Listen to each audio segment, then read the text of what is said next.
ভারতে তৃতীয়বারের মতো প্রধানমন্ত্রী হিসেবে শপথ নিয়েছেন নরেন্দ্র মোদী। তার সঙ্গে শপথ গ্রহণ করেছেন মন্ত্রীরা। বিরোধী জোট ইন্ডিয়ার সঙ্গে এবার লোকসভা নির্বাচনে হয়েছে হাড্ডাহাড্ডি লড়াই। বিপুল ব্যবধানে জয়ী হয়নি মোদীর এনডিএ জোট।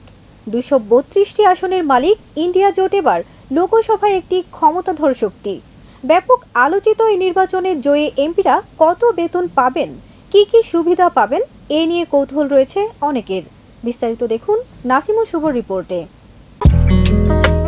ভারতে লোকসভার একজন এমপি বেসিক হিসেবে 1 লাখ রুপি বেতন পান। 2018 সালে মূল্যবৃদ্ধি, মুদ্রাস্ফীতি এবং জীবন ধারণের খরচ বৃদ্ধির প্রেক্ষাপটে এই বেতন নির্ধারণ করা হয়েছে।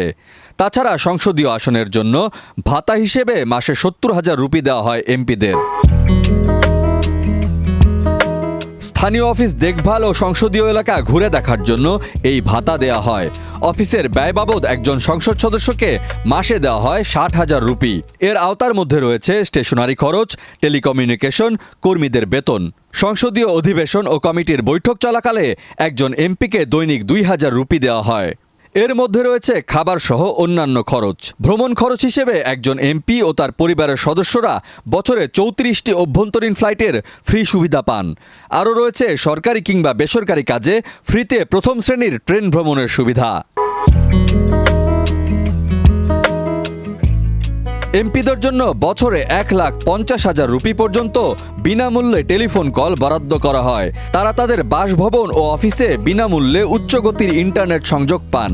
তাছাড়া এমপিদের জন্য বছরে 50,000 ইউনিট বিদ্যুৎ ও 4,000 লিটার পর্যন্ত পানি বিনামূল্যে দেওয়া হয়। 5 বছরের মেয়াদকালে এমপিরা ফ্রি আবাসন সুবিধা পাবেন। জ্যেষ্ঠতার ভিত্তিতে কেউ বাংলো, কেউ ফ্ল্যাট, আবার কেউ হোস্টেল রুম পেতে পারেন। তবে কেউ যদি সরকারি আবাসনে না থাকেন তাহলে 2 লাখ রুপি দাবি করতে পারেন। সংসদ সদস্য ও তার পরিবারের সদস্যরা কেন্দ্রীয় সরকারের স্বাস্থ্য প্রকল্পের আওতায় বিনামূল্যে চিকিৎসা সেবা পান। এক মেয়াদে সংসদ সদস্য থাকার পর সাবেক এমপিরা মাসে 25,000 রুপি করে পেনশন পাবেন, কিন্তু মেয়াদের পরের প্রত্যেক বছরের জন্য 2,000 রুপি করে বেশি পাবেন। ডেস্ক রিপোর্ট, দেশ রূপান্তর।